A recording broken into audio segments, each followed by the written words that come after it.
you are an instructor, or even myself as a disability service provider, I can come to a student and say, I think you have a disability. Why don't you go to disability services and have a conversation with them? And we don't say that. First, it's unpolite, and second, it's not even legal. But there are, and that's the whole point of having this conversation, is because there are certain things that you can identify and see, and then you got to be creative on how to ask a question without being mean or without breaking the law or infringing into the student's rights. Yeah, sometimes it's hard, but typically I've heard instructors asking if I'm wondering if you received services from high school, back when you were in high school. Did you receive any type of service? I've noticed these type of behaviors in class. You can say that because regardless, students on the spectrum, they still need to adhere to our students' code of conduct. Okay, so they still need to behave, and they still need to, they can interfere with the learning process, and they can interfere with the way other students learn.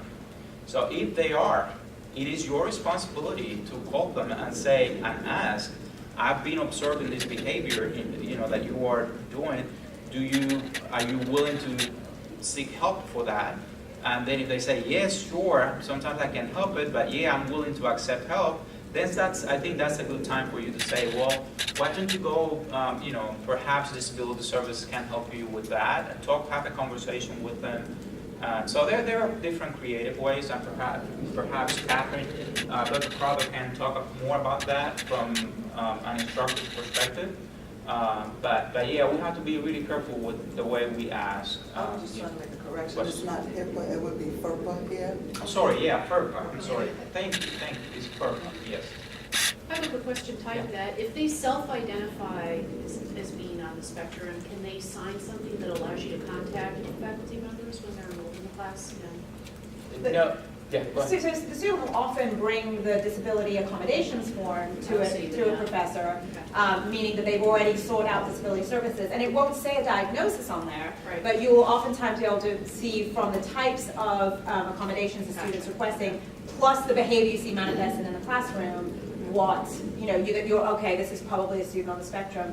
And one thing I'll talk about a little bit anyway is that to some degree it doesn't really matter. It matters more that we're thinking as faculty about how we can accommodate students who are struggling in our class in general. And once we have a sense for some of the ways we can do that, it works for students with autism and it works for other students too. But it is kind of nice to have a sense for it, because then it changes your expectations, I think, a little bit about classroom management. So I'll talk a little bit more about that too. Yeah. I'm sorry, and one other question. So from the library perspective, if we have students that visit that we believe, how do we, from the library perspective, because the environment is a lot larger versus. Well, I'm going to use the same example of the same situation I had for a tutor had at the Clarkston campus. The student was actually sort of like invading the space of the tutor, because see, sometimes they do that. They don't do it because they mean to infringe in your space, but they don't get that, and sometimes it looks like if they were on top of you. So this student was sitting on his desk, and he was trying to explain a math problem to this student who was on the spectrum, and then the student was all over him, and he was sometimes, the minute he got anxious, he started to walk and make noise and stuff like that. Well, one of the accommodations, or one thing I suggested for him to do, was to ask the student if he wanted to take a break, a short break. And then, they come, the student said yes, and that quite worked for them, because they go out, they breathe, they walk a little bit, and then they come back. It's like hitting the reset button.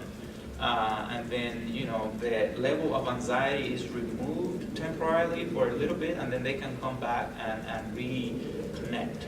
But at that moment, it is really, yeah, you gotta act, you gotta do something because it is overwhelming, not only for you, but also for the rest of the students. So that's sort of like a small or brief intervention that we can do. But again, regardless, they still need to adhere to the rules, okay? Just because they have a disability doesn't mean that they can do whatever, okay? They still need to adhere to the student code of conduct. We've talked about the negative aspect, but this is a good thing. 40% have average or higher IQ. Some of them have exceptional visual, academic, and musical abilities. And like she mentioned before, repetitive behaviors and routines are often used to cope with academic and social anxieties. Like we mentioned before, they can hyper-focus on one area of study, and then that leads to subject mastery. So that's what I was saying. When a student on the spectrum, when they really like a subject, they really, really hyper-focus on that, and they tend to study that subject more than anything else, and that's all they breathe, they eat. It's like, that's their world, and they really, really know that their topic. If a lot of famous or hackers, they've been diagnosed with autism because they even have their bed next to their computer because that's all they do, that's all they like. A good thing about them is they don't care about social, or office politics. That's not their interest. They are there to get the information, learn, and they don't care about socializing. So in a way, that's a good thing because that's what they get A's and A plus because they don't waste their time trying to socialize.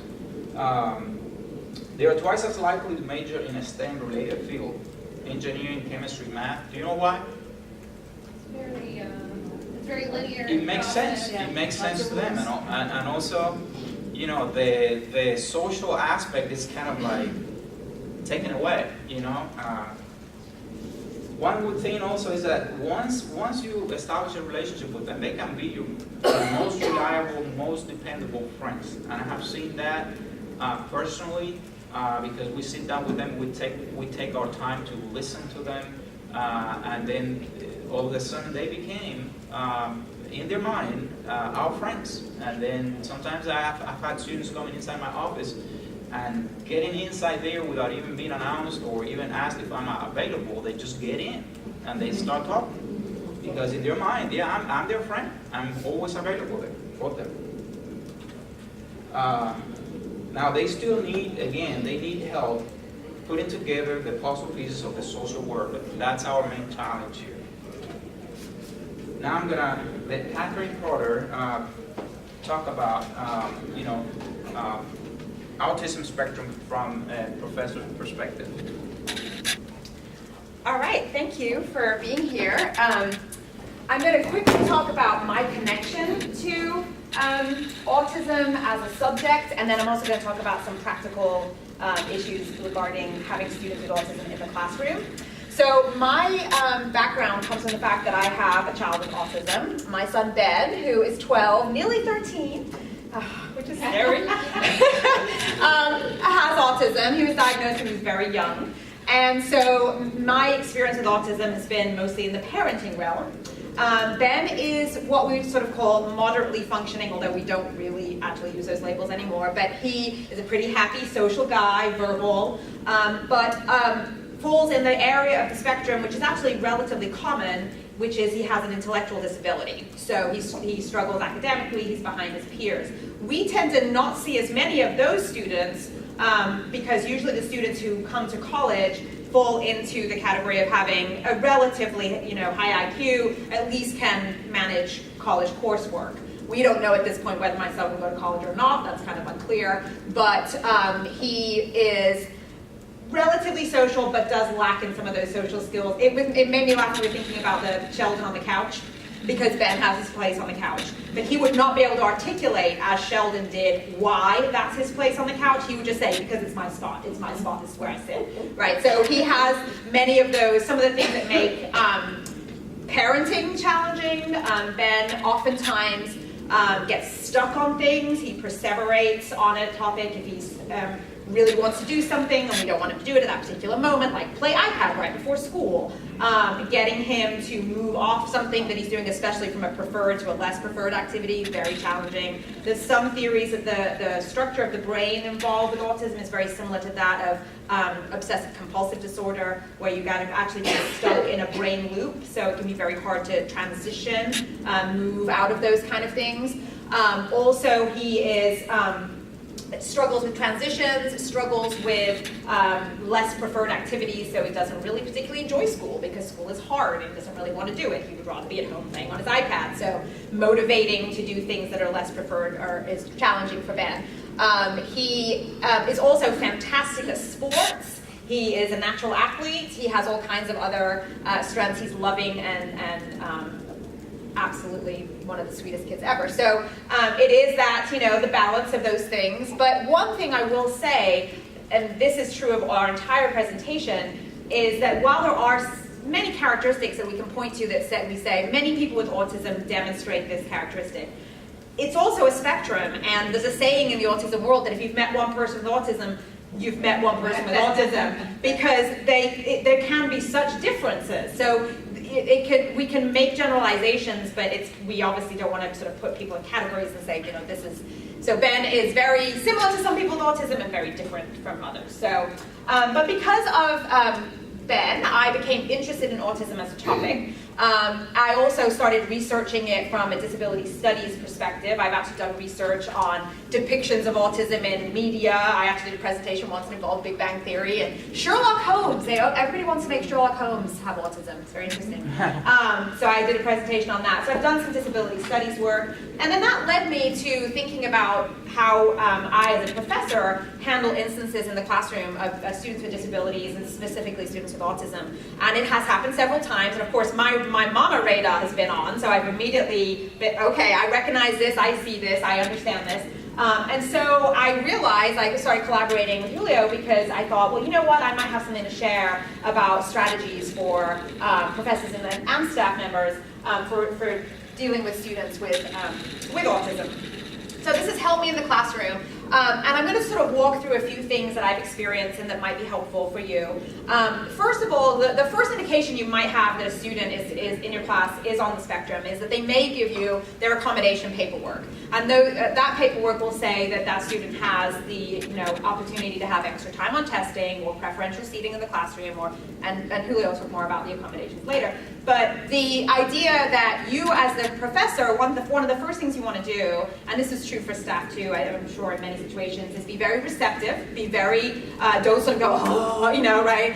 Because in many instances, it is going to impact some of our teaching practices. We may have to change the way we're doing things. So it can sometimes be a little daunting to be faced with this list of accommodations. But you want to be very welcoming. You want to be, my sort of little spiel is I say, I want every student in this class to succeed. And so I'm going to work to make sure every student has full access to everything that we are doing. And so I'll say this to the entire class. So let me know if there's something I can do to make it better for you in terms of accommodating your particular needs. And then I'll say, and if you have a disability accommodation, please also let me know, because that way I can make sure I'm getting all of the different things that you need to be able to succeed in my classroom. So I try to make sure that the students know that they are welcome to ask.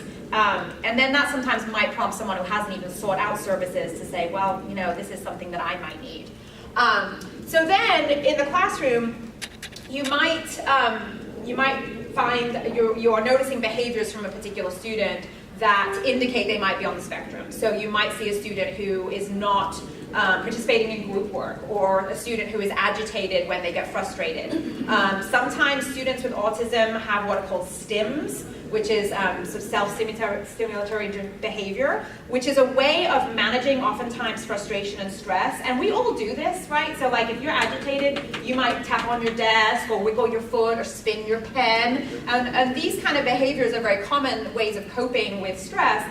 But sometimes students with autism might have more visible stims. So you might see a student flapping their arms if they're distressed. This is something my son does a lot. He'll go, oh, like this if he's frustrated. I had a student one semester who, when he found something particularly challenging, if I was explaining something on the board and I was saying, this is what we're doing, he would be very vocal in showing how frustrated and stressed he was, and he might go, oh, no, oh, right? And maybe even hit his head a little bit.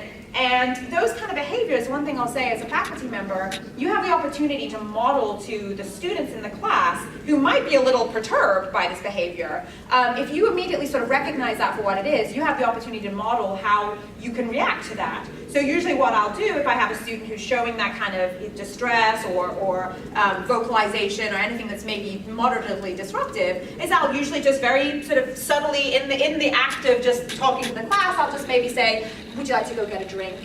Or you seem a little stressed, do you want to talk about this? We could step outside for 5 minutes while they're doing group work, or maybe just go have a walk in the hallway, and just give them an opportunity, like Lou said, to step out and reset, maybe feel a little bit calmer. But I usually do it in a very fluid way, in the same way that I do it if a student's sleeping in my class, and I might just kind of be like, you might want to wake up now, or like putting a cell phone away, I'll say, hey, I think I'm going to pull it. So I'll just do it sort of in a very fluid way. And I also kind of tried very hard to model not being flustered by it, just simply being like, okay, there's a student in the class who's having a bit of a moment. I had another student another semester who, and she knew she did it, and it was kind of funny because she'd apologize. So I'd say, we're going to do group work now, and she'd go, oh, you know, like she didn't like group work, and she couldn't sort of stop herself from expressing those social cues there. And I'd say, I know, right, group work, you know, and sort of give that moment of, yeah, I see what you're doing, I see what you're saying. It can happen that students get to their behaviors are disruptive enough that other students are being distracted and maybe bothered. And so in those instances, I will ask the student maybe to go into an empty classroom across the hall to finish the activity. Or I'll, you know, sort of talk with them one-on-one about, you know, is there something right now that's going on? Can I help you? And again, just try to keep the student calm. Now, it has happened that I had a student once, the student who was kind of hitting his head because he was frustrated, went out in the hallway and was pacing and hitting his head. Another professor saw him and was concerned and called security. Right? And this is what can happen sometimes when you don't understand these behaviors and what you're seeing. Now, we were very fortunate that Clarkson security people were absolutely wonderful. They came over and said, hey, it looks like you're feeling a little agitated. Let's take you over to disability services. And they knew not to kind of grab him or touch him. This is something that my son would react very poorly to, is if someone grabbed him by the hand or said, come with me. But they knew to sort of quietly escort him, and then they came and talked to me, and we talked about what had happened. And I was able to kind of explain. So again, this awareness of behaviors and not being too flustered by them can model to other people that, yes, there's someone in the classroom who's a bit quirky or who is reacting a bit differently than you expect as, you know, the social norm, but we're fine with it, and we're going to move on, and we can deal with a bit of distraction. So, you know, let's all just focus on our own work. The other challenge that comes up would be the actually getting the coursework done. And so sometimes you may have to make interventions and accommodations in the way you would normally work with a student. So in some instances, I'll see that a student is just absolutely not able to do what we're doing in the class in that moment due to agitation or stress, or because the task at hand is challenging. And so I might offer to meet with that student in office hours and work through that assignment with them one-on-one.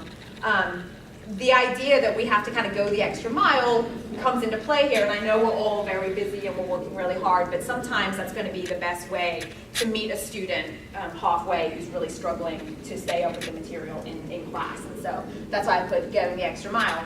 Then, of course, there's a lot of people you can ask for help. So if you have a student who needs a particular accommodation and you're like, well, I always do this, I always do a quiz at the beginning of class, and this student needs extra time on quizzes, but I don't have time for the extra time because we then immediately talk about the quiz right afterwards, and that's, right? So you might run into these barriers where you think, I don't know how to do what I do and make it work for this student, right? So that's where you want to talk to someone who has maybe experienced this before. So people in disability services, but also people in CETL, the Center for Teaching. We can often brainstorm for ways that you can revise and revamp your assignments or your classroom, the way that you're working through a particular thing in class in order to better accommodate that student.